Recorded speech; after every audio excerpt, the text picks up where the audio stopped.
House Resolution 747, the bill is considered read. After 1 hour debate on the bill, it shall be in order to consider the amendment in the nature of a substitute printed in Part B of House Report 112-641, if offered by the gentleman from Michigan, Mr. Levin, or his designee, which shall be considered read and shall be separately debatable, minutes equally divided and controlled by the proponent and an opponent. The gentleman from Michigan, Mr. Camp, and the gentleman from Michigan, Mr. Levin. Each will control 30 minutes. The chair recognizes the gentleman from Michigan, Mr. Camp. Mr. Speaker, I ask unanimous consent that all members have 5 legislative days in which to revise and extend their remarks and to include extraneous material on H.R. 8. And, Mr. Speaker, I yield myself such time as I may consume. Without objection, and the gentleman is recognized. Mr. Speaker, I rise today in support of H.R. 8, the Jobs Protection and Recession Prevention Act. In doing so, I and my fellow Republican House colleagues have made an important choice, the choice to focus on job creation. Unfortunately, my colleagues on the other side of the aisle who oppose this important piece of legislation have made a different choice, the choice to focus on tax hikes that destroy jobs. The Jobs Protection and Recession Prevention Act stops the tax hike we face at the end of the year and provides a 1-year extension of the low tax policies originally enacted in 2001 and 2003, and then extended again in 2010. The 2010 bill was supported by 85 current House Democrats, 40 current Senate Democrats, and President Obama. Importantly, this legislation allows Congress time to pass and enact comprehensive tax reform without causing undue harm to our fragile economy.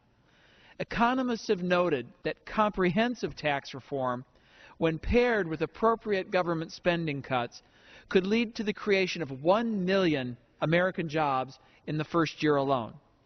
The choice Republicans have made is to pass this bill, work toward comprehensive tax reform, and create jobs.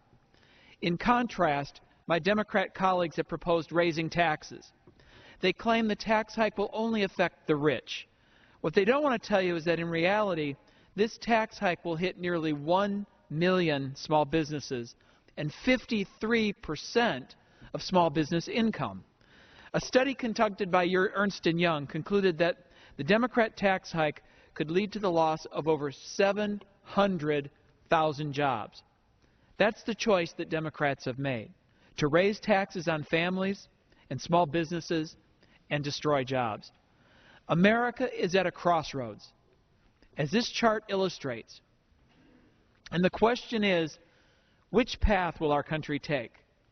The Democrats' path includes tax hikes that will cause small businesses to lose 700,000 jobs, or the Republicans' tax reform path that will make the tax code simpler and fairer and lead to the creation of more than 1 million jobs in the first year. What's even worse is that in their quest to raise taxes so-called wealthy, several of my Democrat colleagues have made it clear that they're willing to hold low and middle income Americans hostage by threatening to let all taxes rise at the as scheduled at the end of the year if they don't get their way. Now, these massive and imminent tax hikes are part of the fiscal cliff, or jobs cliff as I often refer to it, that we face at the end of this year. The nonpartisan Congressional Budget Office estimates that going over the fiscal cliff could cost America 2 to 3 million jobs. This would be a devastating blow to almost 13 million Americans who are unemployed, as well as to the middle class Americans who have been struggling in the Obama economy. Now, Mr. Speaker, the choice to me is obvious. Let's pass this bill. Let's work toward comprehensive tax reform that creates a simpler, fairer tax code for all Americans, most importantly, that creates the jobs we so badly need. I urge my colleagues on the other side of the aisle to reconsider their choice to increase taxes and destroy over 700,000 jobs. Now's not the time to dig the hole we're in any deeper.